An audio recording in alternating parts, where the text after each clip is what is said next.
আসসালামু আলাইকুম ও রহমতুল্লাহি ওবারাকাতুহ। আমি এই মুহূর্তে রয়েছি 17 নং জাহাপুর ইউনিয়নের ঐতিহ্যবাহী জাহাপুর গ্রামের জাহাপুর বাজারে। আমরা অনেক কিছুর জন্য দেশের বাইরে, গ্রামের বাইরে, শহরে যেতে হতো। আজ আমি আপনাদেরকে এমন একটি বিষয়ের সন্ধান দেব যা পূর্বে আর জাহাপুর বাজারে এই ধরনের কোনো আইটেম আমরা পাইনি বা দেখিনি। তাই এই মালগুলি ঢাকা শহর থেকে আনা। এই ব্যবসায়িক যে তিনি হচ্ছেন আব্দুল বারেক ভাই, তিনি ঢাকায় বাইতুল মোকাররমের সামনে এই ফুলের দোকানদারি করতেন। তো কালের পরিক্রমায় উনি এখন গ্রামে, ঐতিহ্যবাহী জাহাপুর গ্রামের মধ্যে জাহাপুর বাজারে কামাল মেম্বারের দোকানে এই ফুলের পরশা সাজিয়ে বসেছেন। আমাদের যদি কারো প্রয়োজন হয় হরেক রঙের ফুলের গাছ এবং ফুলের টব, ফুলের লতা পাতা ইত্যাদি আর্টিফিশিয়াল যে ফুলগুলি রয়েছে আমাদেরকে এখন ক্রয় করতে পারবো আমরা জাহাপুর বাজারে এসে।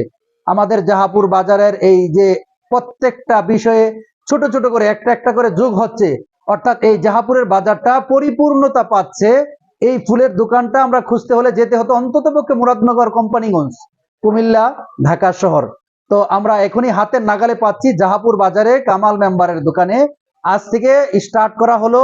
আপনাদের যাদের প্রয়োজন রয়েছে ঘর বাড়ি সাজানোর জন্য, বেডরুম সাজানোর জন্য, আপনার অফিস সাজানোর জন্য আপনি সংগ্রহ করতে পারেন। এই মুহূর্তে আব্দুল বারেক ভাইয়ের দোকান থেকে হরেক রঙের ফুল রয়েছে, টেবিল ফুল, অফিস সাজানো এবং গাছের বড় বড় রয়েছে। আপনারা যদি চান এখান থেকে সংগ্রহ করতে পারেন। আপনাদেরকে এই বিষয়ে দাওয়াত দেওয়ার জন্যই মূলত দোকানদারকে যদি আমরা একটু দেখানোর চেষ্টা করি।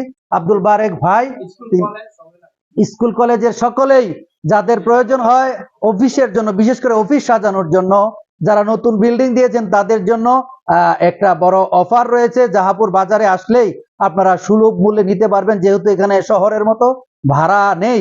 আমরা সুলভ মূল্যে আপনাদেরকে দিতে পারবো। আপনাদেরকে আহ্বান জানিয়ে এখানে শেষ করছি। আসসালামু আলাইকুম ওয়া রাহমাতুল্লাহ।